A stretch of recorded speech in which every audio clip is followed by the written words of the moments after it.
Hey,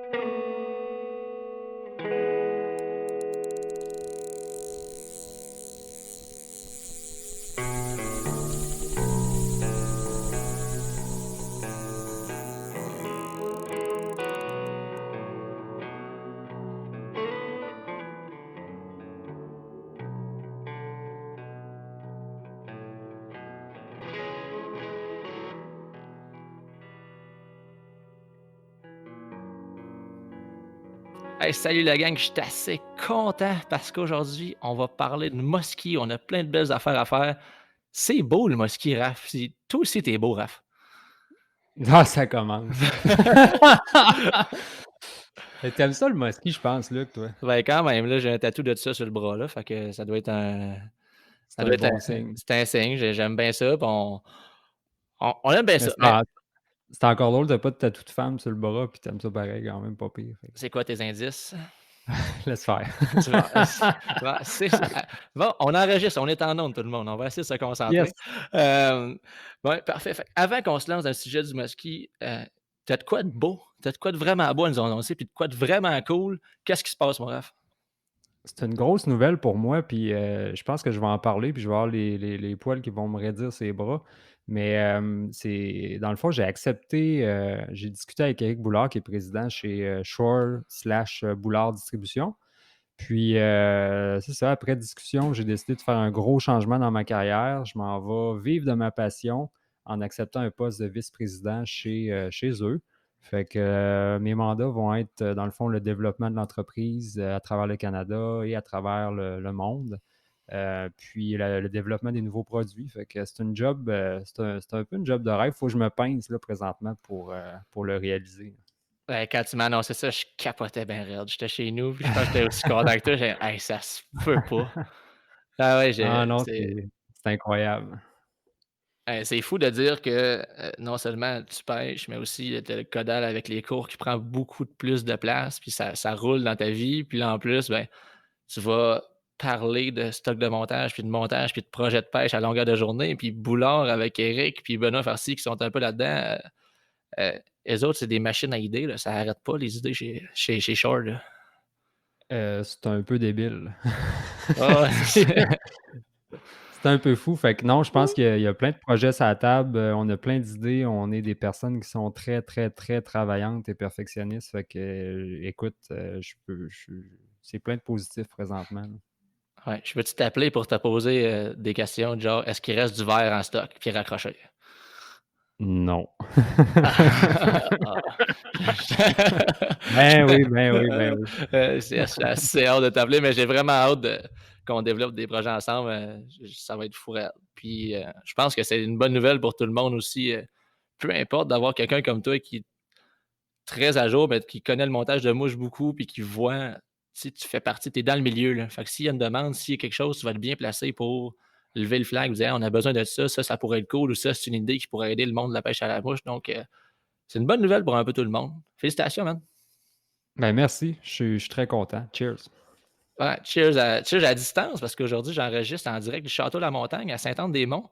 Je sais pas si vous êtes déjà allé là, mais c'est hot, là. C'est direct sur la pointe en haut. J'ai pris une bière en haut, tantôt avec vue sur la mer. Je suis comme: «Ouais, c'est comme, c'est pas pire», puis ça a plein de sens, là. Fait que, merci au château de me laisser, me plugger dans le Wi-Fi pour que je puisse avoir une connexion de qualité pour qu'on enregistre aujourd'hui. Heu, si on saute dans le vif du sujet, en plus qu'on parle de mosquée, on a quelqu'un d'autre de beau aujourd'hui. Pas juste toi qui est beau, Raph. On a aussi Benoît Deslandes. Oh. Salut Ben, comment ça va? Salut, ça va bien toi? Ben oui, allez, je suis assez content que tu sois là.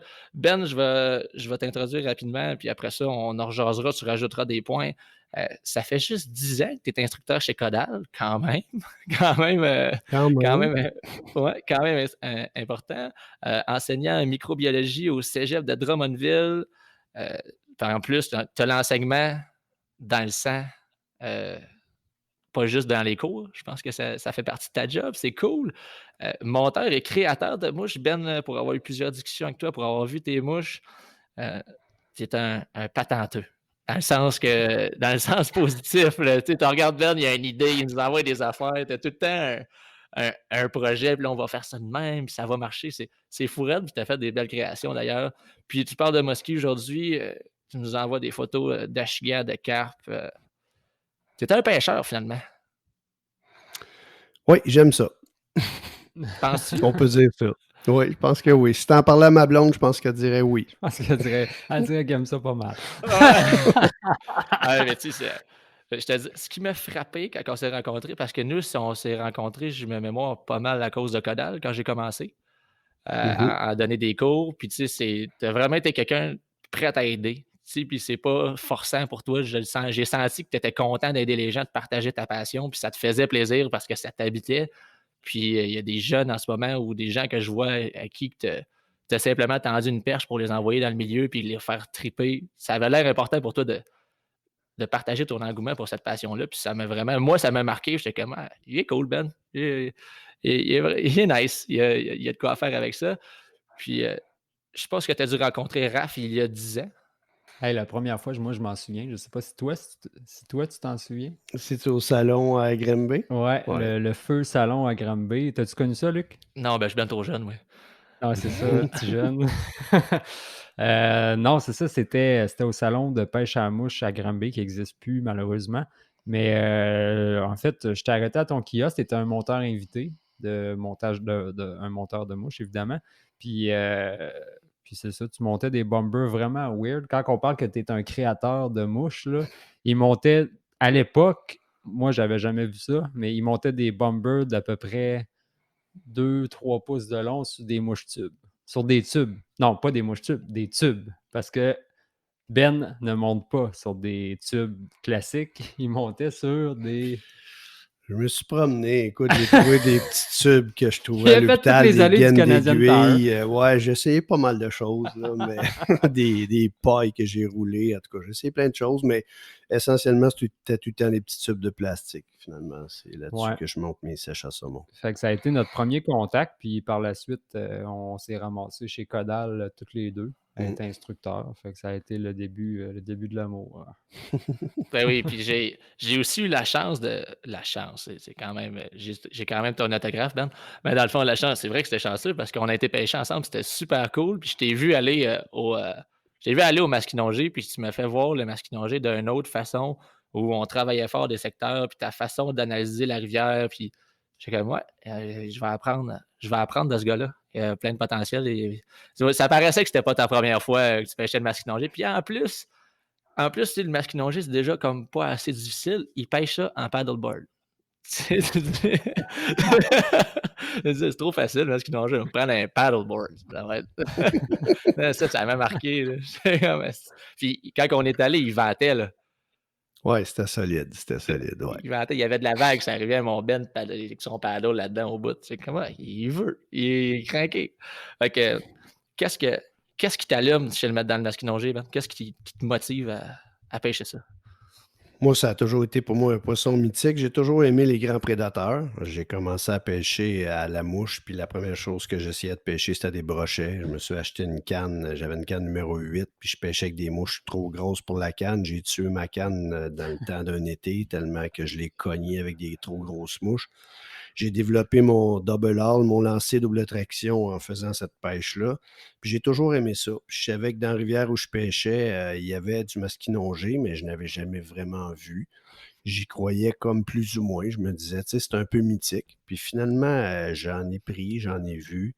Puis le comportement de ce poisson-là m'a toujours intrigué, m'a toujours fait triper dans le fond parce que ça se comporte pas de la même façon que des autres sortes de poissons. Puis c'est ce qui m'a attiré. Puis depuis 5 ans, je peux te dire que je le pêche d'une façon très active. Auparavant, je faisais des petites runs, là, mais depuis 5 ans, je peux te dire que je me suis donné à fond. Là. Mes articulations peuvent te le dire. Ah, Raph aussi l'a vu, là, on était pêcher avec toi, puis t'arrêtes pas. Là. Puis c'est drôle parce que c'est comme, ah, c'est tout le temps, ça va être bon dans pas long, le bon temps s'en vient. Puis, ah ouais, ah ouais, Ça on a continue. ça a aucun sens. Quand tu penses que tu es un gars qui est motivé, tu t'en vas pêcher avec Ben, puis là, tu comprends qu'il y a un autre niveau dans la vie, là. Moi, j'ai vu, là, moi, je pêche en paddle aussi, puis c'est un peu grâce à Benoît parce qu'il m'a donné le goût de pêcher en paddle. C'est pas un cadeau, ça. Puis Mais À un moment donné, on était sur un lac, puis écoute, on était quand même loin de chez nous. Puis là, à un moment donné, j'ai dit, crime, il faudrait qu'on parte, là. Il faisait noir. Tout ce que j'entends, c'est un clic-clic, la lampe frontale de Ben qui s'allume, puis qui continue à pêcher. Sur le lac. Non, non, non, non, arrête-toi pas, là, c'est le bon temps, c'est le bon temps. Ben, c'est parce qu'il est 9 h, là. Il dit, faudrait peut-être que je rentre chez nous, je travaille demain. Non, non, non, non. Ah oui, c'est clair. Puis des fois, je pêche ou même à la chasse, je suis là. Puis là, tu sais, des fois, tu as des petites drops de motivation. Puis je me dis, non, Ben, il continuerait, Ah, lui. Ben, il serait encore craqué. Puis je me ben, craque avec ça. c'est carrément ça. Je pense exactement la même chose. Il y a des fois au saumon là, que je suis découragé, puis je dis, Ben, il te botterait le cul. Là. Si tu lâches là, tu lâches pas. Puis il faut jamais que tu lâches. C'est clair. Il y a un mot qui m'a frappé tantôt dans ta petite description, Ben. Tu as parlé de comportement de mosquée. Qu'est-ce qui se comporte pas comme les autres? Mettons, peux-tu juste nous faire quelque chose de bref, là, savoir qu'est-ce qui se comporte pas comme les autres? Mettons, vite fait, qu'est-ce qui différencie ça? C'est un poisson qui est maître dans son environnement, hein. C'est lui le boss. Il a pas peur de rien dans son environnement. Puis, moi, ça m'est arrivé régulièrement en le pêchant qu'un mosquit suive ma mouche, puis qu'il passe en avant de moi, puis j'avais l'impression qu'il me regardait dans les yeux, là, qu'il m'analysait, puis qu'il s'en allait bien tranquillement, puis qu'il faisait pas de cas plus que ça de moi. Tu Sans sais, aucun stress. tous les autres poissons que j'ai pêchés, là, aussitôt qu'ils te voient, ils partent en fou. Puis le mosquit, il le fait souvent, là, mais ça m'est arrivé qu'il y ait des spécimens qui nageaient bien tranquillement devant moi, puis qui me regardaient, là, puis qui n'avaient rien à foutre de moi, là. Ça m'a toujours impressionné, ça, les voir faire ça. Puis c'est des poissons qui sont très territoriaux. Ils s'informent de ce qu'il y a dans leur environnement. Des fois, ils vont suivre ta mouche, pas parce qu'ils ont envie de la prendre, mais ils se demandent c'est quoi ça, qui est plus petit que lui, puis qui ose passer proche de lui. Puis c'est vraiment un comportement, je trouve, qui est particulier. Il y a une curiosité relaxe dans leur. Une nonchalance, là, mais quand ils embarquent, par exemple, c'est violent. Ah oui, c'est clair. Tu sais, puis quand tu pêches depuis longtemps, puis là, tu strippes, puis tu strippes, là, il y en a un qui suit, puis il arrête sur le bord de toi, puis tu regardes, puis il est comme fuck you, puis toi, dans ta tête, tu dis aussi fuck you. Fuck you. Parce que si vous en revenez du masquinongé, vous autres, en plus, vous en revenez de là? Ouais. On a eu Ouais. une bonne journée, puis comme d'habitude, à chaque fois que je pêche avec Ben, le ciel va nous tomber sur la tête, puis là, il y avait encore pas mal de vent. En paddle, là, le vent, c'est comme un ennemi. Là. En tout cas, moi, personnellement, c'est un ennemi. Faut apprendre à gérer ça, là. Avec une ancre, ça va mieux, Ben, Raphaël. c'est un viking sous l'eau. Là. Ouais, Ben. Moi, pour vrai, si je me bâtis une armée, je te prends. Mais C'est sûr. je t'appelle en premier. C'est mal. Fait que une coupe de brochets que vous m'avez dit tantôt, ça a été relax, c'est mosquée ou vous m'avez dit n'importe quoi? Non, ça a été tranquille. On a Ouais. eu des brochets trop ambitieux pour la grosseur des mouches qu'on avait. Puis, ouais, moi, j'ai pas eu d'action sur du musky, mais toi, Ouais, 2 petits mosquits qui sont venus virer sur ma mouche, mais ils n'ont pas embarqué. c'est pour ça qu'on l'invite, c'est parce que moi, j'en pogne pas de mosquée présentement. Fait que ça prend quelqu'un qui connaît ça un peu. C'est vrai, t'as quelques sorties de fait, je pense, Raph, mais tu sais, au mosquée, là, faire 2-3 jours de bredouille, c'est correct, C'est là. normal. Ouais, tu te dis: «Bon, ben, je me suis fait avoir», puis là, à un moment donné, ben, tu vas continuer à pêcher, puis tu vas en prendre parce que, mettons, dans ton parcours, Ben, est-ce que tu as vu une grosse amélioration entre le début de ta pêche? Tu as commencé, t'as-tu travaillé bien fort avant de commencer à avoir un peu de succès ou ça a relativement bien été? Non, non, non, non, j'ai travaillé, puis j'ai appris à observer le comportement du poisson, puis à adapter ma façon de présenter mes mouches, mais aussi ma façon de fabriquer mes mouches. Ben, je les fais pas travailler pareil comme quand j'ai commencé à pêcher. Au début, j'avais des mouches qui travaillaient d'une façon rectiligne, qui demeuraient toujours dans le même axe que ma soie. Puis je me suis rendu compte avec le temps que l'action qu'on appelle le walking dog, là, c'est quand que la mouche vire sur le côté, là, c'est souvent là que le poisson attaque. Puis quand j'ai commencé à fabriquer des mouches qui produisaient cette action-là, j'ai commencé à avoir des attaques plus loin de moi. Parce qu'au début, les poissons suivaient ma mouche, mais parce qu'elle ne le virait pas d'en face, ils n'apprenaient pas. Hmm. Puis là, faire des figures en 8, on va en parler un peu plus tard dans l'émission, mais faut que tu apprennes à faire ça, là. C'est pas évident d'enchaîner les mouvements puis d'avoir aucune aucun arrêt de ta mouche, là, puis d'enchaîner un mouvement en 8, ça demande de la pratique. Puis au début, ben, je l'avais pas. Fait que ma mouche arrêtait, puis là, le mosquit, il arrêtait de suivre, puis là, il regardait autour, il me voyait, puis il partait. Qu'est-ce que tu as trouvé le plus difficile au début? Quand tu as commencé à pêcher le musky? Ce que j'ai trouvé le plus difficile, c'est de passer ta mouche dans des espaces, des fois, qui sont vastes, puis des endroits où tu dis: «Crime, il me semble qu'il devrait y avoir un poisson là, puis qu'il y a rien qui se passe». Puis toi, Luc, c'est quoi ton obstacle majeur que tu as affronté quand tu as commencé ça? En pogner un. Ça a été En ça. pogner. Ouais, ça Ouais, c'est quand même majeur. ça a été ça. Ouais, ça me faisait triper en fait, ne pas en pogner, ça m'a fait capoter. Puis ensuite, ça a été et on dirait que je suis allé, quand j'ai commencé, j'y allais avec des chums, puis ça a été 2, 3, 4, 5 fois. Tu sais, puis eux, ils ont eu de l'action un peu, puis moi, j'étais juste comme, semble en plus, tu sais pas trop ce que tu fais, tu lances, tu tripes fort, il se passe rien, puis tu sais que ça va arriver, ben, tu te dis: «Christ, je veux en pogner un absolument», puis je sais pas, je pêchais la chigan avant, je pêchais des affaires, tu sais, j'avais relativement du succès, sans nécessairement être bon, mais au moins j'en prenais, tu sais. Là, tu Ouais. arrives à ça, puis tu en pognes plus, puis on dirait que vraiment ce qui m'attire le plus, là, c'est que je sais que je peux en prendre un gros. Je sais qu'à un moment donné, la ligne va m'arrêter dans les mains, puis je vais dire: «OK, je suis pas pogné sur un tronc d'arbre, là». En tout cas, je pense que je suis pas pogné sur un tronc d'arbre, là. Je suis pogné sur quelque chose de pas pire, fait que ça a été, ça, puis moi, je lançais rough. Tu sais, j'ai commencé, puis je lançais rough. J'étais habitué de lancer dans le vent, fait que les mouches, ça a été pas trop pire, mais ça a été vraiment été d'en déclencher un, là, avant que je le vive, que je commence à comprendre. Puis j'ai aimé ton point, Ben, sur, le walk the dog, là, l'espèce de mouche qui tourne, là, qui va présenter un côté de profil au poisson, là, puis à un moment donné, tu dis: «OK, ouais, je pense que ça vraiment ça déclenche vraiment plus d'attaques aussi». C'est, un constat que j'ai fait.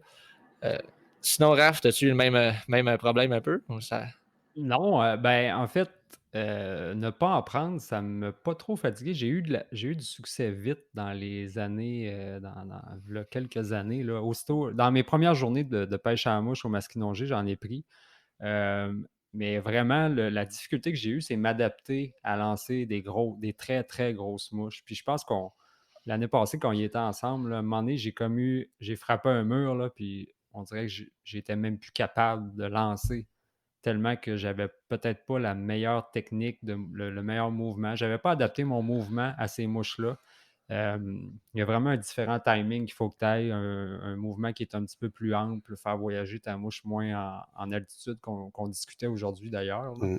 Fait que cette adaptation-là s'est faite un petit peu plus difficile de mon côté. Mais là, ça commence à super bien aller. De plus en plus, là, ça y va au toast. Puis je réussis à faire des lancers d'une très, très bonne distance. Puis sans trop forcer. Aujourd'hui, j'ai pêché toute la journée, puis j'ai aucune fatigue musculaire. Puis Ah, c'est le bon bras. ça. Parce que ça, quand on avait été ensemble, tu avais arrêté, mais tu pratiquais beaucoup pour ton sillage, je pense aussi.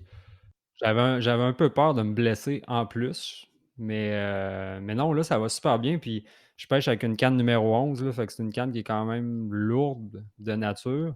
Puis je suis top shape aujourd'hui, fait que je suis très content. De ce côté-là, ça a été une grosse amélioration cette année que j'ai faite, là. Parce que c'était la Clearwater pour le Muskie, la 11 de 9 pieds 4. Ouais, 9 pieds 4, soit numéro 11. Puis j'ai mis une soie sonore Mosquée dessus, 450 grains. Puis tu Puis l'aimes-tu? Tu l'aimes-tu à Cannes? Excuse, on dirait que je dévie de la conversation, mais j'avais besoin de savoir si tu l'aimais. je l'adore. Puis Benoît m'avait dit, en début de saison, il avait essayé une canne qui était plus rapide. Puis il m'avait dit qu'il aimait pas le feeling d'une canne plus rapide au masquinongé. Puis là, j'ai compris ce feeling-là.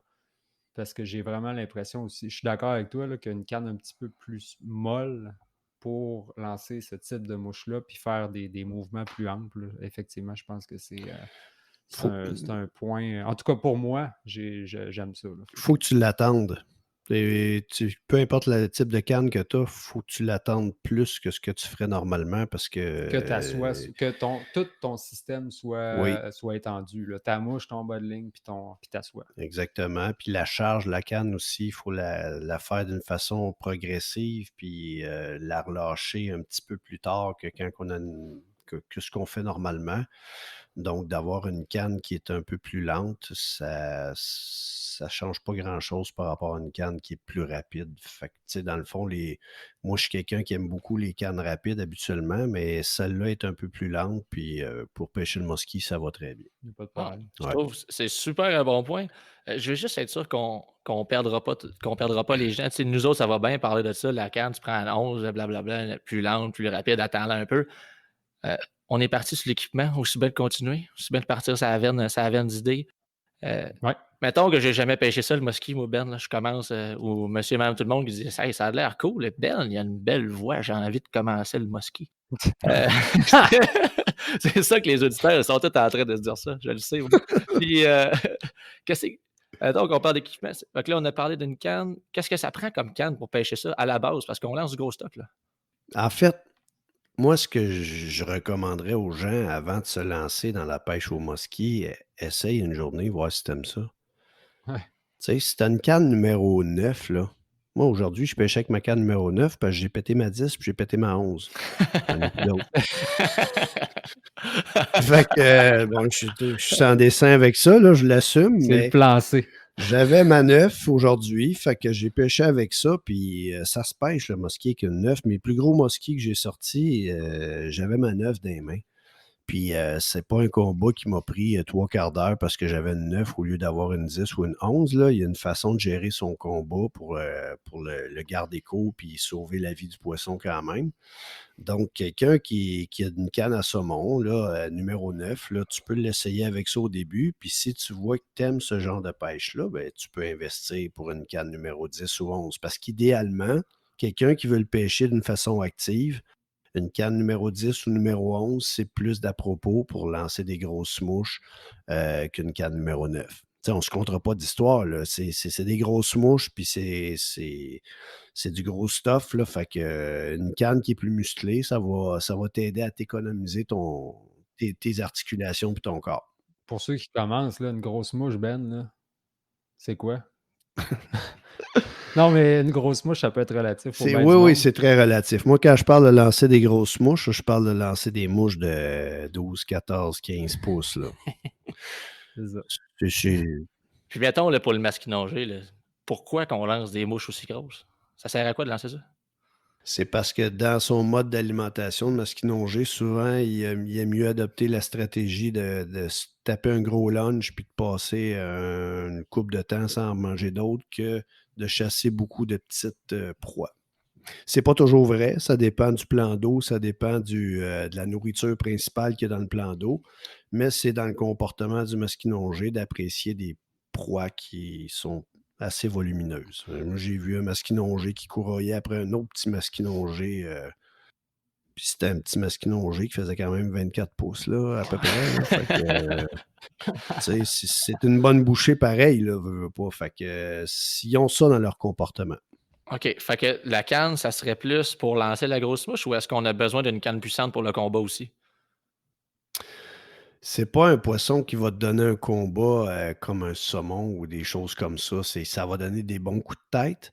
Ce qui est important, c'est d'être capable d'écourter le combat le plus possible. Ce qui va être important, ça va être d'avoir un bas de ligne qui va être capable de soutenir une pression qui est plus forte.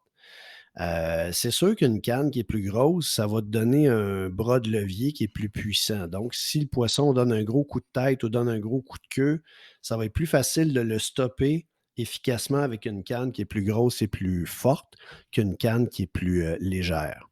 Mais quand tu adaptes ta façon de gérer ton combat, moi, quand je pêche un gros poisson avec ma canne numéro 9 puis qu'il me donne un gros coup de tête ou qu'il me donne une bonne ride, j'absorbe pas le choc avec ma canne numéro 9 comme je le ferais avec ma canne numéro 11. Avec ma canne numéro 9, je vais suivre un peu, je vais étirer le bras pour essayer d'aller chercher une action similaire quand j'ai ma 11. La 11 te permet d'avoir un bras de levier plus puissant pour contrôler ton poisson. La 9, elle va atteindre son maximum de rigidité plus rapidement. Alors, pour être capable de maintenir une tension forte plus longtemps, il va falloir que tu étires ton bras pour absorber une partie du choc. Sinon, tu pourrais à la limite briser ta canne en haut de ta poignée. Parce que plus une canne est petite, moins elle est capable d'absorber une grande quantité d'énergie en peu de temps. C'est ça qui fait que c'est pour ça qu'on dit qu'une canne qui est plus grosse, tu peux écourter les combats. C'est plus facile d'absorber les chocs d'une façon efficace. Mais si tu adaptes ta façon de gérer ton combat, tu es capable quand même de garder un combat qui va être court avec une canne qui est un peu plus petite qu'une canne plus grosse. Mais ça se fait plus facilement avec une canne plus grosse. Puis quand on parle d'étirer le bras, en fait, c'est de mettre la canne plus vers l'horizontale, ce que tu veux dire, j'imagine? Il y a ça, plus étirer le bras. Dans certains, Plus oui. absorber le choc avec le bras. Ah oui, C'est intéressant ce que tu quand dis. tu as un gros mosquit qui veille dans le courant, puis qui le prend en descendant, puis qui donne un coup de queue, OK. c'est violent. Moi, je me suis fait péter une couple de fois parce que j'ai été trop baveux, j'ai pas assez absorbé. Tu sais, j'ai voulu le retenir, mais non, il était parti sur une bonne go, puis c'est ça. Ça a fait look, puis le leader te revient en face. Ah, c'était un peu plate, Intéressant. ça, hein? Je sais pas quoi dire, moi, j'en pogne pas des gros, fait que j'ai même pas vécu ça encore. Mais, fait que ça, c'est parfait. OK, fait qu'une canne, si tu en as une à acheter, tu devrais faire du musky pas mal tout le temps parce que tu as essayé puis tu aimes ça. Une 10 ou une 11, ça serait pas mal ça, ton choix? Oui, c'est sûr que si tu sais que tu vas aimer ça, une 11, ça te donne plus de pouvoir, plus de puissance qu'une 10. Fait que ça peut être un bon compromis. Si tu pêches à un endroit où tu sais que c'est plus du petit mosquit, puis que tu n'as pas de bête qui peut atteindre des 48, 50, 50 quelques pouces, peut-être qu'une 10, ça va te donner plus de feeling quand tu vas pêcher, tu vas faire tes combats qu'une 11. Parce qu'une canne qui est très puissante, quand tu as des poissons qui sont un peu plus petits, ben c'est un peu moins trippant. En tout cas, moi, c'est le même que je le sens. Là, tu sais, plus tu as une petite canne dans les mains, plus que tu sens la force du poisson. Mais une 11, quand ils vendent, quand tu veux lancer des plus grosses mouches, c'est une bonne acquisition. Moi, je suis content de l'avoir. J'ai toujours pêché 9-10 avant. Maintenant, j'ai une 11, puis ça économise mes articulations, je te dirais, par bout. Ah ouais, parce que tu as plus 20 ans. Puis, Ouais, Ça coûte moins cher de glucosamine. ouais. C'est parfait. Bon, OK, on a une canne. Je vais m'acheter un moulinet. Donc, je mets quoi comme moulinet là-dessus? bon, c'est pas une pièce d'équipement qui est importante quand tu pêches le musky, parce que c'est pas un poisson qui va te donner des longues rides quand il va partir. Il va donner des coups de tête, il va être puissant sur peut-être 10, 15, 20 pieds, mais pas plus que ça. Donc, c'est très rare que tu vas utiliser ton moulinet vraiment pour combattre le poisson. Peut-être un frein qui est smooth, qui donne pas trop de coups. Là. Tu sais, des fois, tu as des freins de moins bonne qualité qui donnent des. Quand le poisson part, tu sens comme des coups des chocs là, dans le frein. Là. J'ai jamais mis, Ouais, euh, ben, j'ai jamais mis un mosquit dans mon moulinet, oui. Je sais pas, ça m'est pas arrivé encore qu'ils me mettent dans le reel. T'es strippé? J'ai strip c'est tout. ça. OK. En tout cas, personnellement, là, ils se rendent jamais à mon moulinet. Là. Je l'ai dans la main puis je le tiens. Puis... OK. La plupart du temps, c'est ça, moi aussi. Surtout que sur mon paddleboard, quand je fais un ferrage, tu sais, mon paddle, il suit un peu, il glisse sur l'eau, donc je perds une force de ferrage. Fait qu'il faut vraiment que je donne des gros coups avec mon bras. Ma main gauche, c'est elle qui tire sur ma soie, là. On va en parler tantôt, j'imagine, le ferrage des poissons, là. Mais il faut vraiment que je donne des coups plus forts que si j'avais les 2 pieds plantés dans le fond sur le bord de la rivière puis que Donc, je pêchais quand t'en as en un beau, j'imagine que tu le tiens dans ta main parce qu'on a des gros bas de ligne. Ça aussi, on en vient là dans quelques instants. Mais j'imagine que, tu sais, en plus que tu le tiens dans ta main, ton paddleboard, il glisse vers le poisson. Fait que ça absorbe aussi une partie des chocs plutôt que de tomber exactement. dans ton moulinet. Là. OK, c'est cool ça. Ça me tente pas plus de pêcher en paddle, mais c'est cool pareil. Mais ah non, pour vrai, ça a l'air trippant, les gars. Je vous écoeure avec ça, là, gros. Bon, fait qu'un moulinet, c'est pas si important, donc pas nécessairement besoin qu'on veuille en acheter un spécifiquement. Peut-être de pas dépenser une tonne d'argent là, pour cette pièce d'équipement-là, si c'est seulement pour le musky. On est mieux d'y aller avec quelque chose. Investir dans la soie, peut-être? Canne, soie, c'est les 2 éléments principaux. Bon, ben, prochain point, la soie. Quelle est la soie que tu utilises? Écoute, je suis encore en train de faire des tests. Ouais, c'est ça. Tu faisais des tests aujourd'hui, justement. Oui, exactement. Parce que il y a des. En fait, c'est que moi, j'ai compris que pour que ça aille bien, que je puisse lancer une grosse mouche à une bonne distance en dépensant le moins d'efforts possible, il fallait que j'aie une soie qui ait une tête courte. La portion grosse de la soie, celle qui est la plus lourde, il faut qu'elle soit relativement courte par rapport à la majorité des soies qui sont utilisées sur le marché. Parce que pour lancer une grosse mouche, ce qu'il faut comprendre, c'est quand on lance une grosse mouche, il faut adapter notre technique par rapport au fait qu'on pêche avec une mouche qui est trop lourde. Tu sais, normalement, c'est la soie qui transporte une mouche dans un lancer. Dans la pêche à la mouche conventionnelle, là, le poids de la soie est supposé être suffisant pour transporter la mouche dans les airs puis la faire flipper au bout de l'avançon pour aller la déposer. Les mouches à masquinongés, souvent, sont plus grosses, sont plus lourdes. Alors, tu ne peux pas avoir une soie qui va être suffisamment lourde, à part si tu as une canne qui est très grosse, comme les cannes numéro 12, là, où le poids de la soie pourrait possiblement faire tourner ou transporter certaines mouches à mosquit. Là. Mais je te dirais que le poids de la mouche, quand on pêche le mosquit, s'ajoute au poids de la soie pour charger la canne. Puis ça fait en sorte que quand on lance la mouche vers l'avant, la mouche a souvent tendance à dépasser le bout de la soie. Et quand ça arrive, ça cogne. Et la soie qui reste dans tes pieds puis que tu veux faire sortir, si cette soie-là est lourde parce qu'il y a une partie de la tête qui est restée dans tes pieds puis que tu ne l'as pas sortie dans tes airs, ça ne sortira pas. Ça va faire comme une espèce de kick. Ta mouche, elle va comme breaker dans les airs, puis là, elle va tourner sur le côté, puis au lieu de lancer ton 50, 60, 80 pieds, tu vas en lancer 25, 30, puis ça va être tout. Ça va te décharger. Donc, c'est pour que la sortie de la soie se fasse bien, il faut vraiment que tu sortes toute la tête de ta soie dans les airs avant de lancer. Et plus la tête est courte, plus c'est facile de le faire. Plus la tête est longue, plus tu vas devoir faire des faux lancers pour transporter tout ça, puis tu vas t'épuiser. Moi, je me suis blessé. On veut pas en faire des faux lancers. Fait que Le moins possible. une tête courte, la densité flottante, calante, ça dépend. Si tu as une soie à avoir, moi, je te conseillerais d'avoir une soie intermédiaire. OK. Il faut que ça cale un petit peu. Parce que le mosquit, ça se passe souvent une couple de pieds en dessous de la surface. Puis si tu pêches dans un endroit où il y a du courant, t'aimes ça que ta mouche rentre un petit peu en dessous de l'eau. Moi, les premiers mosquits que j'ai pris, c'était à soie flottante. Je pêchais juste avec ça. Je lestais mes mouches un peu plus. J'utilisais un avançon un petit peu plus long pour permettre à ma mouche de caler un peu plus. Puis le strike zone, quand on pêche le mosquit, là, c'est entre 1 pied sous la surface puis 5-6 pieds habituellement de profondeur. C'est souvent là que ça se passe le plus. Puis ceux qui veulent pêcher en surface, les mouches sont tellement grosses et flottantes que même si c'est une soie intermédiaire, à la limite, ça va juste faire un plus gros. Si c'est un popper, ça va juste faire un plus gros plou dans l'eau. Ça pop bien.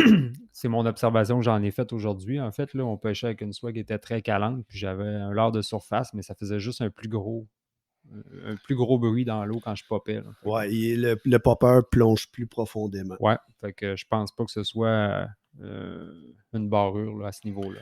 C'est sûr que si je fais une journée de popper, je suis content d'avoir quand même ma soie flottante parce que vu que ça cale pas la soie flottante, la traction, elle se fait vraiment dans le sens de l'eau, puis ça va vraiment ça va pousser plus d'eau, ça va cracher plus d'eau.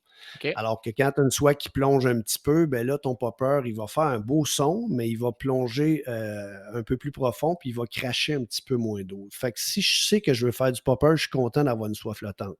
Mais si j'ai des compromis à faire, prends une soie qui cale, puis tu popperas avec, ça va faire la job pareil. Faire la job, les gars, faire la job. Ouais, c'est bon, c'est ça. mon expression fétiche, là. Non, mais Fait tu vois, que, t'apportes un détail juste avec la soie flottante, la soie calante qui montre un peu les subtilités qu'on peut aller chercher, là, côté performance. Puis Ouais. c'est intéressant. C'est cool. C'est plus versatile. C'est Ouais, généralement, ouais. on est quand même capable de trouver du musky dans des zones relativement peu profondes. Là. C'est habituellement, quand il est là, il est plus preneur. Quand il va se tenir dans des profondeurs un peu moins grandes, ben souvent, il est embusqué, il est à la chasse, plus. Mhm. Quand tu vas avoir un poisson qui va être calé dans des fosses plus profondes, souvent, il n'est pas en mode alimentation. Puis si tu ne réussis pas à passer près de lui, ben tu ne le feras pas bouger. Mais un poisson qui va se trouver entre 0 et 6 pieds, là, habituellement, ils sont plutôt réceptifs. Fait que si on a à cibler des poissons qui vont être un peu plus preneurs, ben c'est dans cette zone-là que tu vas pêcher, puis ça se fait avec une soie flottante. Moi, je l'ai faite, puis j'en ai pris plusieurs, pas juste quelques-uns, plusieurs avec des soies flottantes. Mais quand on arrive en lac, puis que là, le poisson se trouve dans des profondeurs plus de 8-10 pieds, ben, tu es content d'avoir une soie qui va aller caler pour aller passer plus près d'eux. Parce qu'il n'y a pas de cachette. Un mosquit, plus tu vas passer proche de lui, plus tu as de chances de le prendre. OK. S'il est en mode alimentation, il va se déplacer pour venir te chercher. Mais s'il ne l'est pas, puis que tu passes pas près de lui, il bougera pas, il réagira pas. Mais quand tu passes près de lui, tu l'agresses. C'est un poisson qui est très territorial puis qui est au haut de la chaîne alimentaire. Lui, il est habitué de voir des poissons fuir devant lui. Mhm. Fait que quand un petit arrive puis qu'il bombe pour qu'il passe proche de lui, là, et c'est assez pour déclencher une attaque. Nice. J'aime vraiment ton explication. C'est bien dit. Bon, fait qu'on a une soie, on a une canne, on a un moulinet, un bas de ligne. Ça, c'est intéressant. On a souvent des setups différents de bas de ligne. Il y a plein de façons de les faire. Tu fais ça comment? Personnellement, moi, j'ai testé plusieurs choses. Moi, j'essayais de. En fait, c'est théoriquement, il paraît, je ne l'ai pas vérifié, mais il paraît qu'une soie, c'est capable de résister à 30 livres Ouais. de pression, à Ouais. peu près. C'est la résistance du corps, de son cœur. Ouais. Ouais, le cœur de la soie, il résiste à 30 livres. Ça veut dire que Des soies d'eau douce. si. Ah oui, il y a certaines Ouais. soies d'eau salée que c'est plus que ça. Hein. Ouais. Fait que, dans le fond, si tu as un monofilament qui est plus fort que ta soie, si jamais tu te prends dans le fond puis que tu sais, ton point de bris, ça va devenir ta soie et non ton monofilament. Fait que c'est pour ça que moi, je pêchais avec du 25 livres test au début comme point le plus faible dans mon avançon. Mais j'ai commencé à augmenter la grosseur de mon monofilament parce que quand on fait des nœuds, ça affaiblit le monofilament. Donc, tu penses que tu as 25 livres test de résistance, mais si tu as un nœud quelque part, tu tombes plus bas que ça. Puis l'autre chose aussi, c'est que quand on strip en pêchant le mosquit, le bout de notre soie, il rentre dans notre œillet parce on va rentrer notre avançon jusqu'à temps que la mouche soit à peu près à 1 pied. Tu sais, notre bite guard là, qu'on appelle l'avançon de métal qu'on met entre la mouche puis le monofilament de notre avançon, ça fait en moyenne à peu près 12 pouces. D'habitude, je sais qu'il y en a qui le pêchent plus long que ça. Moi, je prends une douzaine de pouces. C'est rare que je le fais plus long que ça. Lui, je ne le rentre pas dans le bout de ma canne quand je strip, mais le bout de ma soie, lui, il rentre. Puis ce qui m'est arrivé, c'est que quand j'avais un bas de ligne de 25 livres test à longueur, c'est que quand le bout de la soie rentre dans l'œillet de la canne, le monofilament, il mange un coup, puis il s'affaiblit. Puis à un moment donné, je me suis pris dans le fond, puis j'ai tiré, mais j'ai pas eu besoin de tirer bien fort, puis pouf, ça a lâché. Je me suis rendu compte que mon monofilament s'affaiblissait aussi. Fait que c'est pour ça que je suis rendu maintenant, c'est 30 ou même 40 livres test que je prends pour mon bas de ligne. OK. Fait que tu mets 30, 40 livres, suivi de 12 pouces de bite guard. Tu as parlé de fil d'acier. Ouais. Donc, un fil d'acier, tu prends quelle résistance? 45, 50, 60 livres, ça dépend de la marque, ça dépend de la grosseur. J'essaye d'en trouver un qui est relativement souple, puis qui n'a pas trop tendance à kinker, à faire des coches dedans. Moi, j'aime moins ça, là, quand il est plein de coches, là, parce qu'il vient tout croche. Puis il y en a qui disent que ça peut être bien parce que ça donne une action plus erratique à la mouche quand tu strippes, mais personnellement, j'aime ça quand il reste le plus droit possible. Fait que, ouais, c'est ce que j'utilise. Je sais qu'il y a différentes marques, là, qu'il y a 7 brins d'acier dedans, puis c'est moulé d'une gaine, là. C'est ce que j'utilise. C'est ça, je prends celui-là, Scientific Angler, ils en font un, là, justement 7 par 7, là, donc plus qu'il y a de brin de métal dedans, plus qu'il est souple. Fait que, puis plus qu'il est souple, il a la même résistance, mais plus il est souple, plus il fait bouger nos mouches. On veut qu'il y ait de l'action sur les mouches-là. Donc, en ayant un brin de métal qui est moins raide, ça nous donne une chance de faire travailler la mouche, là. Ouais, s'il est plus léger, c'est tant mieux aussi. Bon, ben parfait. Fait que ça, tu mets 12 pouces, ensuite un bout de 30-40 dans le monofilament, puis ça à quelle longueur au total? C'est au total, je te dirais, si tu as une soie calante, entre 3 et 4 pieds.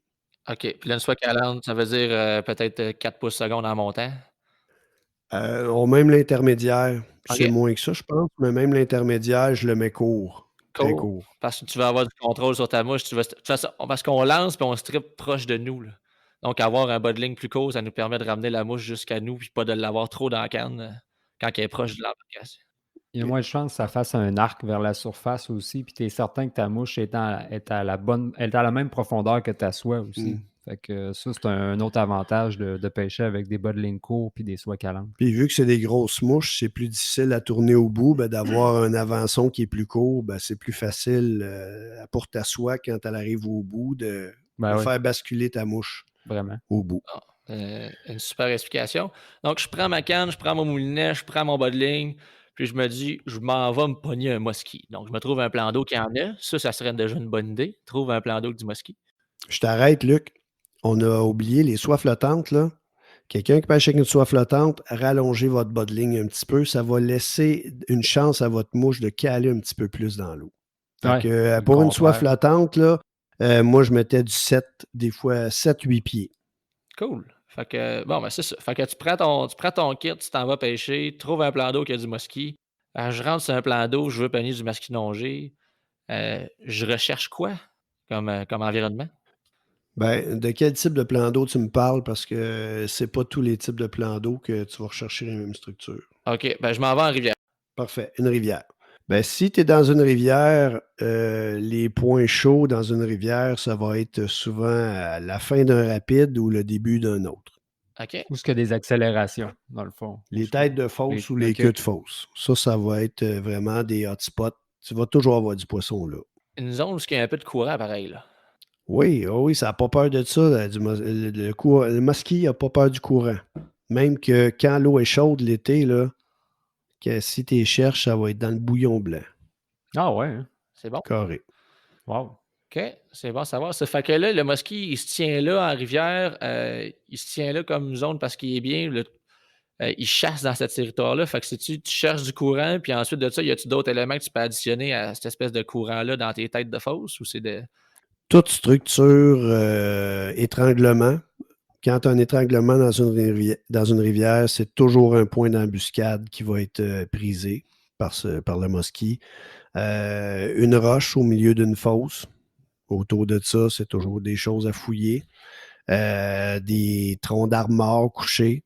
C'est des structures qui peuvent abriter. C'est des poissons d'embuscade, les mosquits. Hein, fait que souvent, quand il y a un élément qui se trouve dans l'eau, en tournant autour de ça, il va toujours être caché de certaines proies qui seraient de l'autre côté de la structure. Fait que lui, quand il tourne le coin ou qu'il y a un malchanceux qui passe vis-à-vis le coin, lui, il va fondre dessus puis il va le ramasser. Fait que c'est plus tu as de structure, plus tu as de chances de trouver un mosquit qui tourne autour de ça.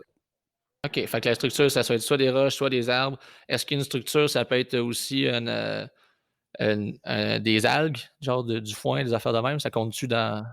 Oui. Souvent, le foin qui est comme dans le fond. Là. Tu sais, quand tu regardes un plan d'eau puis tu vois des algues qui atteignent la surface, puis à un moment donné, tu n'en vois plus qui atteignent la surface, mais quand tu regardes au-dessus de l'eau, là, tu vois que les algues ils atteignent peut-être à 2 pieds en dessous de la surface. Là. C'est mortel. Ça veut dire que tu es dans la zone de transition, là, puis c'est souvent là que ça peut se passer. Ah, c'est cool ça. Et tu vois, dans l'adaptation de ce que je pêchais, j'aime ça avoir des invités dans le podcast parce que ça nous permet à nous autres aussi d'apprendre. Ouais, vraiment. Nous autres aussi, on apprend. Puis je pense qu'en rivière, j'ai pas cherché les zones avec du courant. C'est peut-être là que. Puis je suis pas un bon pêcheur de mosquée en rivière. Par nature, moi non plus, je pensais pas vraiment que le musky pouvait se tenir dans autant de courant, là. Fait que ça, c'est intéressant. Ça va me rajouter des endroits à vérifier la prochaine fois, là. Quand que l'eau est chaude puis qu'elle est désoxygénée, tu vas les retrouver carrément dans le gros bouillon, là, dans le courant. Si l'eau est quand même bien oxygénée, ils ne seront pas nécessairement toujours dans la grosse ligne de courant, mais ils vont souvent être juste sur le bord. Dans les poches d'eau, dans les pocket water, là, autour du courant principal, ils vont souvent être postés sur le bord de ça. Ah, Ça va être quand ta mouche va sortir du courant que là, tu vas te faire ramasser. c'est nice. Puis comparé en lac, ça serait plus quoi? En lac, pour être bien honnête, c'est pas mon terrain de jeu avec lequel je suis le plus à l'aise parce que je l'ai pas pêché hyper souvent. Ce que j'ai compris en lac, moi, là où ce que j'ai le plus de succès, c'est quand je trouve des endroits où il y a des fonds herbeux, 8-10 pieds d'eau. C'est là-dedans que j'en ai grouillé le plus. Mais je me promène, moi j'ai un sonore sur mon paddleboard, je me promène, puis j'en ai vu dans 40 pieds d'eau, là, Mhm. qui étaient en dessous des bancs de bait fish, puis tout ça, mais j'ai essayé de les rejoindre, puis d'en faire grouiller, puis ça m'est jamais arrivé encore, parce que je peux pas m'ancrer. Fait que quand je les trouve, je fais un ou deux lancers, puis le vent me déporte souvent, puis là, oups, je les perds. Si j'étais capable de m'ancrer en surface, comme les pêcheurs de Muskie, ils ont souvent des petits moteurs électriques, là, high pilot, là, qui sont capables de s'ancrer avec le moteur électrique. Fait que quand ils trouvent des poissons qui sont sous du bait fish dans des profondeurs importantes, ils s'ancrent en surface au-dessus, puis là, ils peuvent faire plusieurs lancers pour prospecter puis passer dessus éventuellement. Mais moi, je ne suis pas capable de faire ça avec l'équipement que j'ai. Fait que c'est pas des situations de pêche dans lesquelles j'ai eu beaucoup de succès. J'ai déjà eu des follow, des poissons qui m'ont suivi, mais j'en ai jamais pris.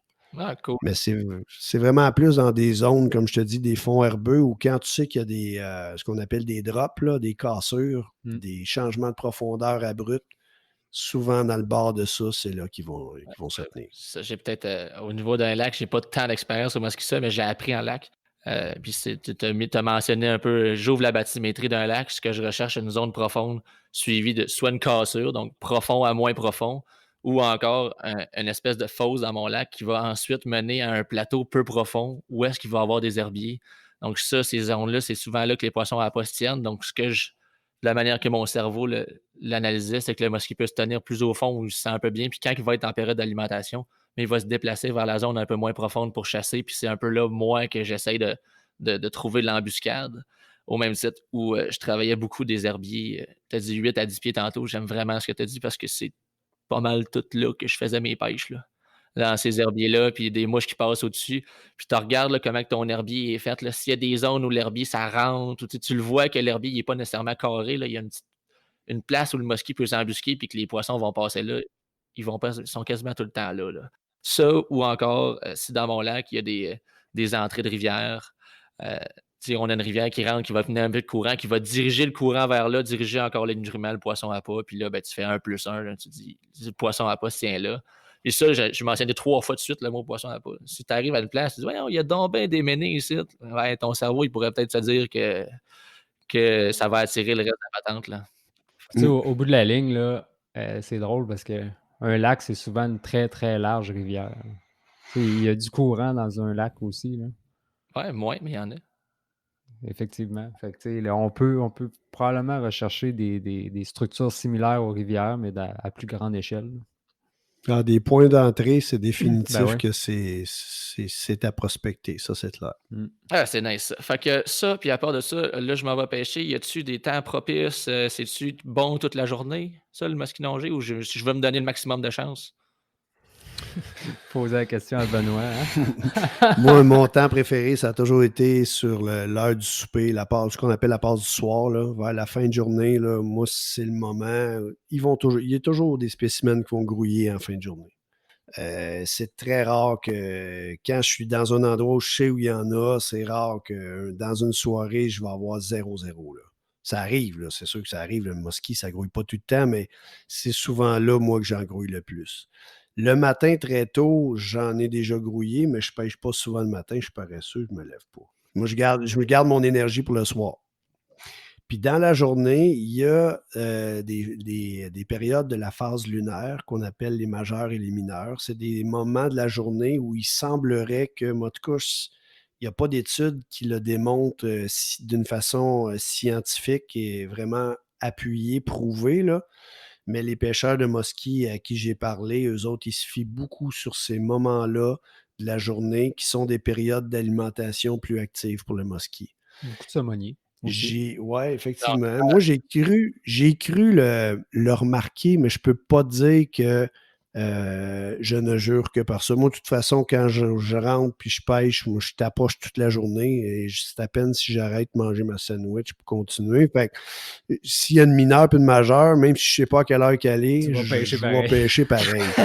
Mais c'est sûr, par exemple, que si tu as des bons spots, puis où il y a un endroit où tu sais qu'il y a du poisson intéressant, ben si tu vas pêcher ces endroits-là dans une période de majeur ou de mineur de la phase lunaire, ça peut être vraiment un gros plus. Fait que ça, tu peux orienter ta journée par rapport à ça. Majeur et mineur qui sont les marées. Non, c'est des phases, le lever puis le coucher de la lune, là, je pourrais pas t'en parler comme un astrophysicien, là, mais Je peux t'en parler, moi. oui, ben vas-y, on va t'écouter parce que moi, je peux pas t'en dire plus. Je le suis pas tant que ça. Dans le fond, c'est les marées hautes, tout simplement.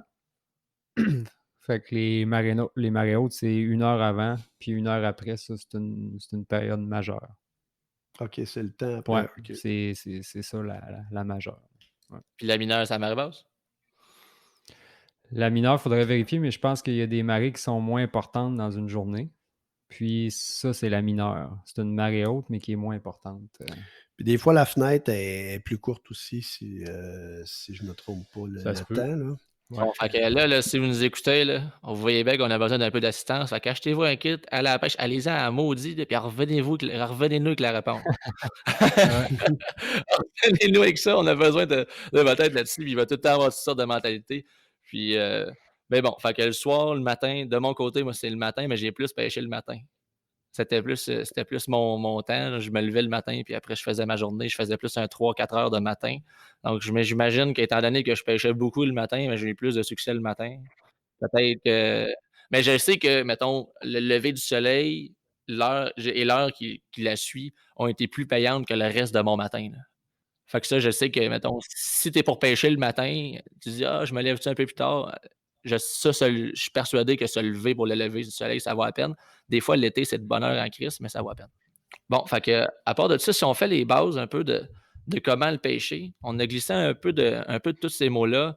Tu sais, tantôt, on a parlé des mouches avec une action un peu walk the dog. Tu fais tes mouches là-dessus. On a parlé des bas de ligne. J'ai dit tantôt qu'on se tripait jusqu'à nous.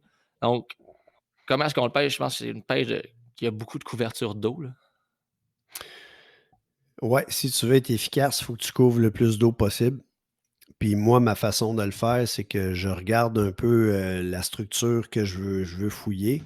Puis j'essaie de me placer pour faire en sorte que je puisse faire un peu comme un cadran, une horloge, si tu veux. Je vais placer ma mouche à midi, je vais la placer à 2 heures, puis je vais faire le tour de moi comme ça, puis là, je me déplace. Mais moi, j'ai une embarcation, mais quelqu'un qui serait à pied, ben, il pourrait faire un demi-cadran dans le fond. Là, tu sais, tu pars à ta gauche, à ta droite, puis tu y vas, tu découpes. Puis quand ça c'est fait, tu te déplaces. Parce qu'il faut comprendre que le masquinongé se fie beaucoup aux vibrations dans l'eau pour trouver ses proies avec ce qu'on appelle leur ligne latérale. C'est comme un organe des sens qui détecte finement les vibrations dans l'eau, plus que la vue ou l'odorat. Donc, en faisant le cadran, puis en espaçant, mettons, tes lancers de 10-15 pieds, tu es certain que tu vas passer à 7-8 pieds d'un poisson s'il y en a un dans la zone que tu pêches. Puis avec l'organe qu'ils ont, si tu as une mouche qui fait le moindrement un peu de vibration puis qui déplace de l'eau d'une façon adéquate, le poisson va la détecter, ta mouche. S'il est preneur, il va y aller. Donc, moi, c'est comme ça que j'oriente un peu mes stratégies. Puis quand je sais que je suis dans un endroit chaud, ben là, au lieu de passer de midi à 2 heures, mais je vais faire mon midi, 1 heure, 2 heures. Tu sais, je vais y aller d'une façon plus serrée pour être certain d'avoir bien couvert toute la zone. OK. Fait que c'est vraiment, tu lances, tu couvres toute ta zone. On va essayer d'éviter de faire des lancers 2 fois à la même place. Il faut Oui, couvrir de l'eau. Fait que, tu sais, tant qu'à en faire 4 à 1 heure, ben, essaie de penser dans ta journée que les 4 lancers que tu fais à 1 heure, ben, des fois, tu peux perdre ton temps un petit peu. Tu es mieux de peut-être espacer tes lancers, comme Benoît a dit. Puis après ça, tu ramènes. C'est quand même des grands strips. Là, on fait bouger la mouche. Là. Elle revient vers nous autres. Là. C'est pas si tranquille que ça comme non, pêche. non, c'est très physique. Fait que lance. Ouais, ouais, lance, puis c'est des gros strips pour faire bouger ta mouche. Puis hésitez pas, là, les mosquits, ils vont aller la chercher. Puis j'ai remarqué aussi des fois que quand ta mouche a une bonne vitesse, ils réfléchissent peut-être un peu moins avant d'attaquer. Effectivement. au lieu de la suivre, là, ils font comme, tu sais, tu les forces à une décision. Si on regarde les gens qui pêchent au lancer léger, là, ou qui font de la traîne, là, les autres, ils ont des reels, là, tu sais, nous autres, on strip avec notre main. Même si on strip vite, on strip pas si vite que ça, là. Eux, ils ont des moulinets avec des ratios décuplés, puis ça tu fais un tour de moulinet, ça fait 5 tours de bobine, puis C'est ils reelent, là. c'est Ça c'est avance leur tellement affaire, là. agressif leur type de pêche, là, puis on en parlait, dans l'auto en se rendant, au plan d'eau. Puis j'ai un de mes amis qui est un pêcheur de masquinongés, c'est un guide, là. Puis il dit: «Moi, mon truc, là, son leurre, il pèse à peu près 1 livre, puis il le garoche le plus haut qu'il peut dans l'eau. Puis juste avant qu'il tombe dans l'eau, il dit: "Moi, le truc, c'est que j'y donne un coup de plus pour qu'il fasse un plus gros splouche quand il tombe"». Il dit: «Ah, il dit: "Les masquinongés aiment bien ça, là". Il dit: C'est comme une grosse carpe qui saute, là». C'est agressif un peu. Moi, je m'imagine avec notre petite mouche, là. Lance puis strip. Ce que j'ajouterais, lance et strip, regarde toujours la mouche que tu utilises, comment elle travaille dans l'eau. Parce que moi, j'ai des mouches, c'est moi qui les fabrique, là. Puis j'ai certaines mouches que je ne strip pas de la même façon qu'une autre mouche parce que si je fais la même strip, ma mouche, elle ne fera pas le walking dog d'une façon aussi efficace. Dépendamment de comment est faite ta mouche, de la grosseur de ta mouche, des fois, ça va prendre une strip qui va être plus longue, plus puissante. Il y en a d'autres, ça va être plus courte, plus sec. La façon que tu arrêtes aussi, est-ce que tu arrêtes progressivement ta strip ou tu l'arrêtes d'un coup sec? Ça va avoir une influence sur la façon de ta mouche de stopper puis de virer dans l'eau. Puis j'ai des mouches que ça prend vraiment un certain tempo puis une certaine puissance dans la strip pour lui donner l'action que je veux. Fait que c'est vraiment important de regarder ta mouche travailler puis d'adapter Ouais. ta façon de la travailler. Ah, nice. Fait que la mouche, il faut qu'elle travaille. Oui, C'est important, là. oui, oui. Il faut que ça brasse de l'eau, puis il faut qu'elle ait une belle action. Fait que, effectivement, c'est un très bon point. Puis même si ça fait beaucoup de mouches, je sais pas pour toi, parce que même moi, mais moi, j'essaie d'en faire 2 exactement pareils, sauf qu'on n'est pas des usines de Chine, là. C'est dur d'arriver avec la même conception 2 fois consécutives, qu'on va dire: «Je vais prendre exactement le même strip pour qu'elle fasse le même effet». Souvent, on est capable de l'avoir, mais il faut s'ajuster un petit peu parce que nos proportions sont jamais parfaites de une à l'autre, là. Effectivement. C'est assez complet. C'est Ah oui, c'est important de Ouais. penser à ça. Heu, tu as mentionné un mot tantôt, figure en 8. Oui. C'est quoi? Ça sert à quoi? On gère ça comment? Moi, les premières fois que je pêchais le masquinongé, je connaissais pas ça. Fait que moi, je ramenais ma mouche, puis le masquinongé, son comportement, c'est un poisson qui est suiveux. Il va suivre la mouche avant de la prendre. Puis il peut la suivre sur des longues distances, hein. Il y a quelqu'un qui laisse traîner la mouche en arrière de son embarcation, là, il peut faire plusieurs centaines de pieds. Puis le poisson, le masquis va la suivre tant qu'il n'y a pas un changement dans la direction, un changement dans la vitesse, un walking the dog, comme on disait tantôt, sur le leurre pour déclencher une attaque. Donc, moi, ça m'arrivait souvent, puis là, je rentrais ma mouche jusqu'au bout de ma canne, mais là, j'arrivais à côté de moi, puis là, je n'étais plus capable, je bougeais plus, puis le poisson, ben, maintenant, il arrête, puis là, il te regarde, puis il s'en va, puis c'est fini. Quand il te voit, souvent, le musky, il ne reviendra pas.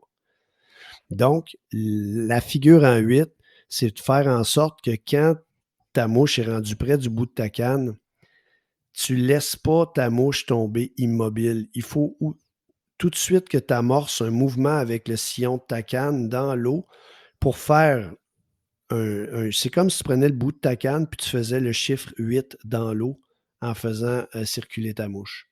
Mais le défi pour quelqu'un qui commence ce mouvement-là, c'est beaucoup d'enchaîner strip et figure en 8 et éviter qu'il y ait un moment où la mouche tombe immobile parce que c'est souvent là que le poisson décroche. Ah, c'est fou, là, tu sais, puis ça, c'est une affaire que je suis content que tu en parles parce que je sais que je le fais pas bien. Je pense que je me suis amélioré. Mon cerveau aime me faire croire que je me suis amélioré.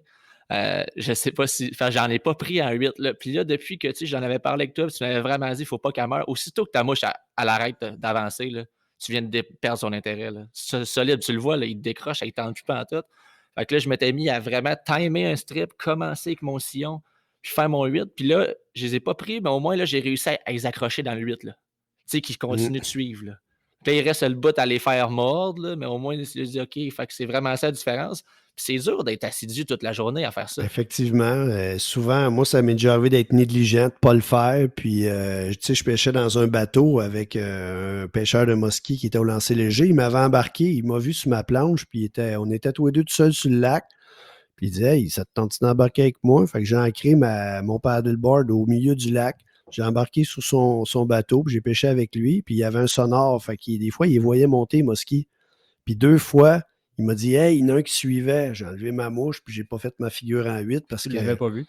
Non, je l'ai pas vu parce Wow. que je pêchais dans le profond, puis il arrivait de creux. Puis il s'est pas approché de la surface, il a viré de bord avant, là. Mais si j'avais fait une figure en 8, il aurait peut-être monté, puis je l'aurais vu. Mais c'est parce que c'est épuisant faire ça avec des grosses mouches. Puis quand tu es avec des soies calantes, là, puis que tu strippes toute la journée, à un moment donné, quand ça ne mord pas, ben, tu te décourages un peu, tu y penses moins, puis tu le fais plus. Mais des fois, le poisson, il est là, puis si tu le fais pas, tu le manques. T'en as-tu déjà Oui. pris un 8? Ouais, ça doit être quand même cool parce que là, il est là, il est à côté de toi. Là. Ça met de la pression sur la canne. Et oui, c'est quelque chose sur la canne, puis le mou. J'ai pété une coupe de canne sur des figures en 8, sur des ferrages de figures en 8, parce que des fois, tu fais ta figure en 8, tu ne sais pas qui est là, parce que des fois, il est en dessous de ma planche, puis à un moment donné, il sort, là, tu fais le saut, tu lèves ta canne d'une façon trop importante, puis c'est ça. Ça casse. Parce que quand tu es directement sur le leader, là, c'est toute ta canne qui mange le coup. Là. La soie ne peut pas s'étirer. Tu n'as plus de soie. Tu es directement sur le leader. Fait que c'est particulier. C'est très difficile de faire un ferrage solide. Pour revenir à ce qu'on disait, là, la majeure, c'est à la marée haute, puis la mineure, c'est à la marée basse. OK. Je voulais clarifier ça. Ça me fatigue des Parfait. informations. Je t'ai vu sur ton téléphone, je savais que tu faisais ça. J'étais comme là, il y a une question qui n'a pas de réponse. Là, ça doit le fucker dans la tête. C'est vraiment juste parce que je le dis dans un podcast que j'ai douté de ce que je disais, puis j'ai bien fait de douter parce que j'avais dit la mauvaise chose. Là, fait que je suis désolé. Donc, on remercie le recherchiste et analyste. Merci, Raph. Bon, fait que ça nous éclaire. Donc, pour le pêcher, on a un peu les types de mouches. Ça prend des grosses mouches. On aime des mouches avec l'action. On strip, on a une soie, la figure en 8. Je pense qu'une affaire qui est très, très, très importante, que j'aimerais vraiment qu'on parle avant de. Peut-être que je sens qu'on a commencé à donner beaucoup d'informations aujourd'hui, mais le ferrage, là, ça mérite qu'on en parle plus parce que ça, pour les pêcheurs à mouches normales, de toutes les autres espèces, au muskie, c'est un autre Oui, game. c'est un monde à part.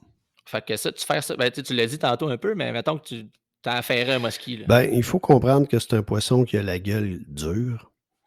On pêche avec des gros hameçons, donc le pouvoir pénétrant d'un hameçon qui est plus gros, c'est moins facile qu'une petite pointe qui est très, très, très fine. Donc, ça prend une forte pression pour être capable de faire pénétrer l'hameçon dans les cartilages, puis d'être capable de le piquer puis de le sauver, le poisson. Mais pour être capable de faire ce genre de ferrage-là, il ne faut pas que tu le fasses avec ta canne. Il faut vraiment que tu le fasses avec la main qui tire ta soie. On appelle ça le strip set en anglais. C'est vraiment de garder la soie qui est pointée vers le poisson et de donner un coup avec la main qui tire la soie, mais un coup violent. Là. Puis c'est pas juste un, mais c'est 2, 3 en ligne. Puis moi, quand j'ai vu que je suis sur mon paddleboard, ben c'est 4, 5, 6 coups avant de tomber sur le poisson puis de dire, OK, là, je l'y ai ferré, maintenant, je le combats pour le rentrer. Comme au tarpon.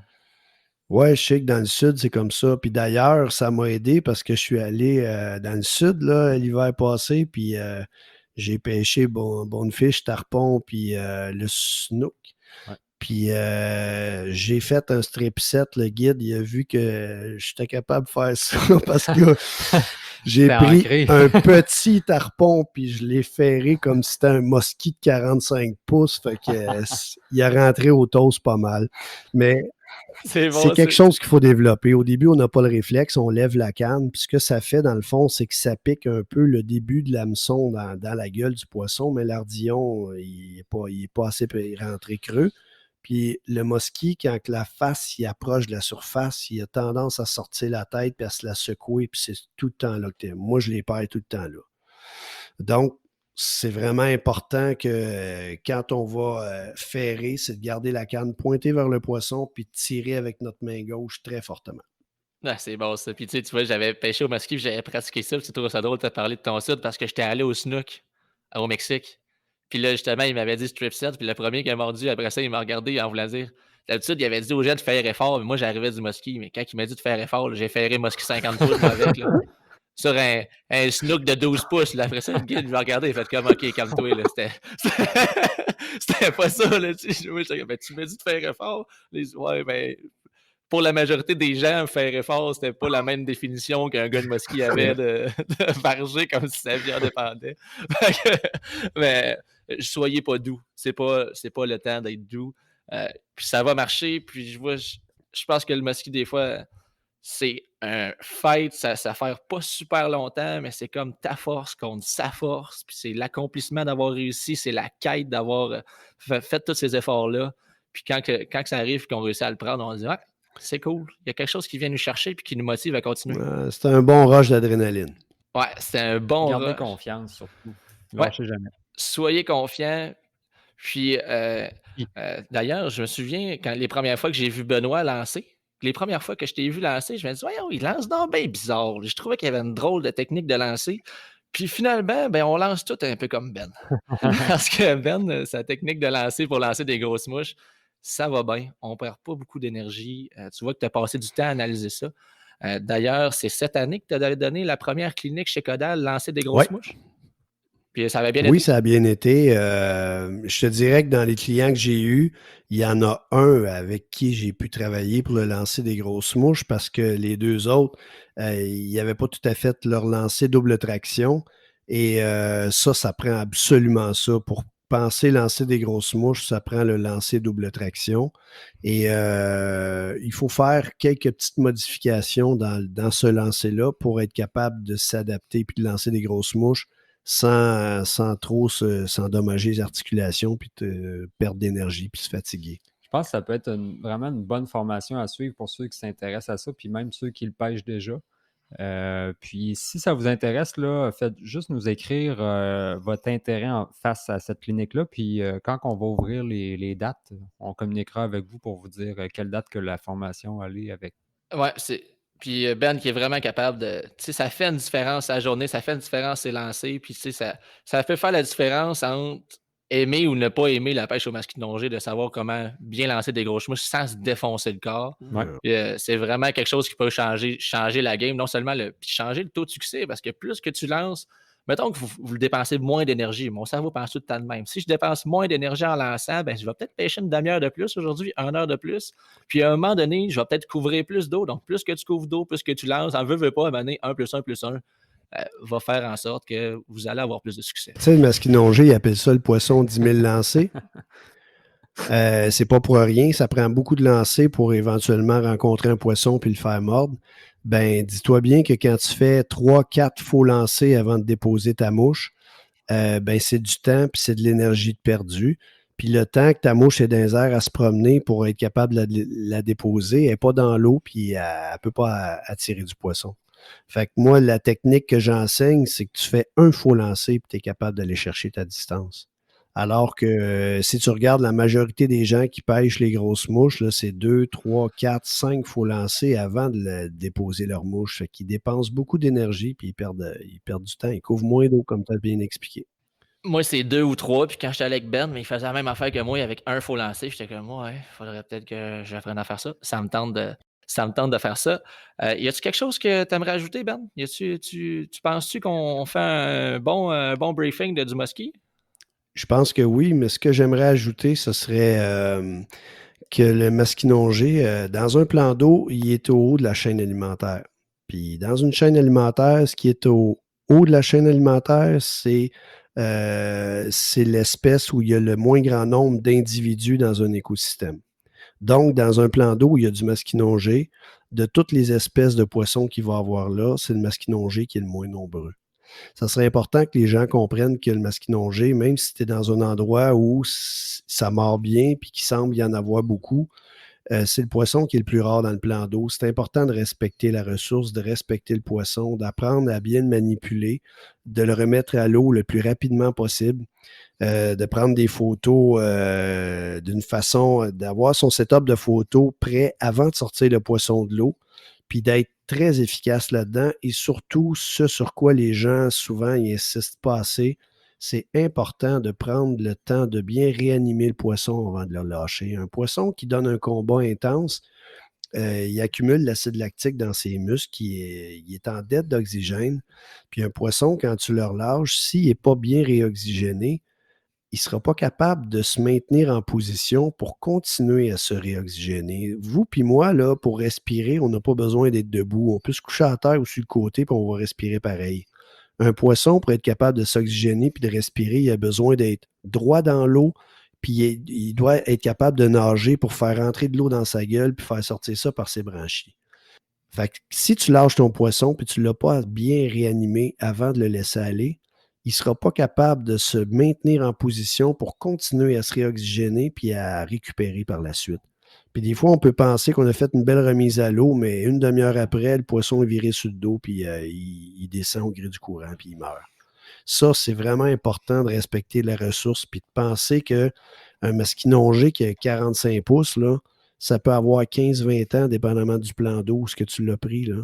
Pensez-y, là. Ça y a pris 15-20 ans à atteindre ce taille-là, puis toi, tu le ramènes pour montrer ça dans ton congélateur, puis ça peut prendre du temps avant qu'un autre poisson de cette taille-là se repointe le nez à la même place où tu l'as pris. Fait que la remise à l'eau, puis la belle remise à l'eau, c'est extrêmement important si on veut avoir du plaisir à le pêcher encore, le masquinongé, parce que ça n'en prend pas beaucoup pour déséquilibrer cet écosystème-là, cette espèce-là, puis d'avoir des qualités de pêche qui sont très réduites. Ah, sérieusement, là, c'était 5 étoiles comme message. C'était vraiment beau. C'était une musique à mes oreilles. Merci, Ben, d'avoir pris le temps de rajouter ça. C'était important. Merci. Puis, parlant de 5 étoiles, si jamais ça vous tente d'aller donner une petite note à notre podcast, quand envoyez ça, ces applications, prenez le temps d'aller cliquer sur ces étoiles-là. On a besoin de ça. Ça nous fait sortir, ça nous fait découvrir. C'est cool pour nous autres de voir qu'il y a de l'intérêt. D'ailleurs, merci de votre intérêt. Puis on est toujours disponible sur un paquet de plateformes, Spotify, Balado, Google, iTunes, YouTube, Stitcher. Tu veux nous trouver, tu vas nous trouver. Puis si tu as aimé la belle voix à Ben, pour des cliniques de lancer de grosses mouches, il est disponible. Puis je pense qu'il va enseigner encore beaucoup plus en 2021 parce qu'on enseigne tout le temps plus. C'est en chez Codal. Donc, Ben, tu es situé de région, tu fais Rive-Sud de Montréal pour tes cours? Oui, c'est ça. Je suis à Saint-Hyacinthe. Fait qu'il est dans ce coin-là, vous êtes dans ce coin-là, ça vous tente d'aller avec Ben, ou même ça vous tente de te déplacer. Puis aussi, on a donné un chandail à Ben du podcast Codal à condition qu'il le porte tout le temps. Fait que si vous le voyez, puis il n'y a pas son chandail du podcast Codal, vous nous appelez, on va le chicaner. Puis ça va être direct de même bien correct. Merci beaucoup, Ben, pour ces informations-là, c'était malade. Ouais, merci pour l'invitation, ça a été un plaisir. Merci. Bon, fait que bonne semaine, puis on se rejoint dans un prochain podcast.